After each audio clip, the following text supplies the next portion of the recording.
उद्या जे उर्वरित आहेत तर ते उद्या 16 तारखेला आणि 17 तारखेला असं डीबीटी त्याचं होणार आहे.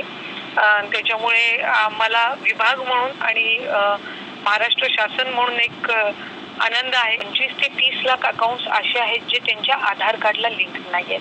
आम्ही स्थानिक प्रशासनाला, सर्व जिल्हाधिकारी आणि आयुक्तांना आम्ही सूचना दिलेल्या आहेत की लवकरात लवकर त्यांनी त्यांचं आधार कार्ड आणि बँक अकाउंट लिंक करण्याची जी प्रक्रिया आहे ती करावी आणि जसे जसे त्यांचे अकाउंट्स लिंक होत जातील तसं त्यांना ही लाभाची जी सन्मान निधी आहे हा त्यांना वितरित केला जाईल.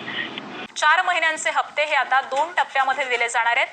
आधीचा टप्पा असेल फेब्रुवारी आणि मार्च महिन्याचा आणि त्यानंतर मग एप्रिल आणि मे महिन्याचा हप्ता दिला जाईल असं देखील सांगण्यात येत आहे. जवळपास 80 लाख महिला लाभार्थी अपात्र ठरलेले आहेत आणि त्यामध्येच जवळपास 4 महिन्यांपासून या महिलांच्या खात्यामध्ये पैसे जमा झालेले नाहीत अशी माहिती सध्या समोर येते. फेब्रुवारी, मार्च, एप्रिल आणि मे या 4 महिन्यांचे हप्ते सध्या थकल्याचं कळतंय.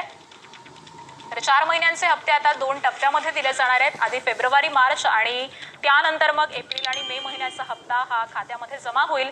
सामाजिक आणि न्याय आदिवासी विभागाकडून पैसे मिळालेले नाहीयेत असं सांगण्यात येत आहे. 2 महिन्यांचे पैसे आता लाडक्या बहिणींच्या खात्यात जमा व्हायला सुरुवात झालेली आहे. शासनानं KYC अपडेट करायची अट ठेवलेली होती तसं सांगितलेलं होतं.